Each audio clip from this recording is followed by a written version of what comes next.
Bonjour et bienvenue dans cette nouvelle vidéo dans laquelle nous allons voir la loi des mailles et quelques exemples d'application. Rappelons tout d'abord c'est quoi une maille. Une maille est un parcours fermé sur le circuit. Voici un exemple de maille. Donc une maille n'est autre qu'un circuit fermé. Un deuxième exemple de maille. Dans ce circuit, nous avons trois mailles.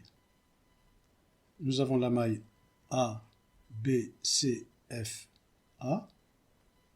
Nous avons la maille C, D, E, F, C.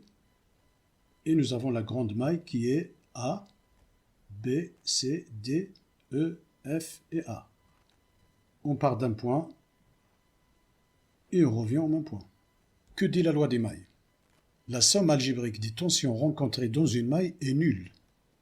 Pour appliquer la loi des mailles au circuit numéro 1 par exemple, dans un premier temps, il faut orienter la maille, c'est-à-dire choisir un sens de rotation. Le sens de rotation est arbitraire, on peut choisir ce sens comme on peut choisir son opposé. Une tension est comptée positivement si le sens de cette tension est le même que le sens de rotation. Une tension est comptée négativement si le sens de cette tension est l'opposé du sens de rotation. Pour ce circuit, la loi des mailles s'écrit ainsi. UAD moins UAB moins UBC moins ICD est égal à 0. De même pour les circuits 2, il faut toujours choisir le sens de rotation.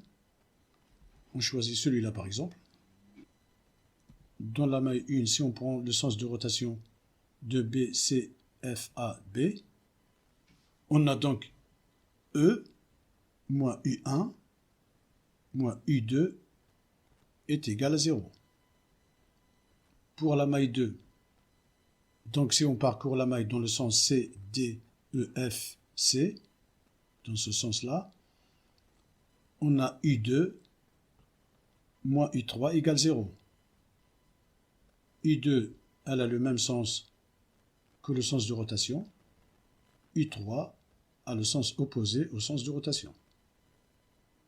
Pour la troisième maille qui est celle-là, la grande maille, si on la parcourt dans le sens A, B, C, D, E, F, A, on a E moins U1 moins U3 est égal à 0. On va voir maintenant un exemple d'application. On nous demande de calculer les tensions U2 et U3, sachant que le générateur délivre une tension E égale 5 volts et que la tension aux bornes de R1 est égale 2 volts. Nous avons donc deux valeurs connues et deux inconnues. On a E égale 5 volts et U1 égale 2 volts. Si on applique la loi des mailles à ce circuit, on aura donc la somme algébrique de ces trois tensions est égale à 0. On connaît deux tensions, on peut donc en déduire cette troisième. On choisit donc dans un premier temps le sens de rotation. Dans cette maille, on prend ce sens-là. Et dans la deuxième maille, on prend ce sens. Mais vous pouvez choisir aussi l'autre sens de rotation. On écrit E moins U1 moins U2 est égal à 0.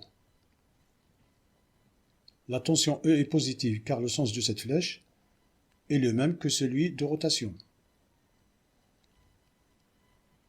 Les tensions U1 et U2 sont comptées négativement car leur sens est opposé au sens de rotation de la maille.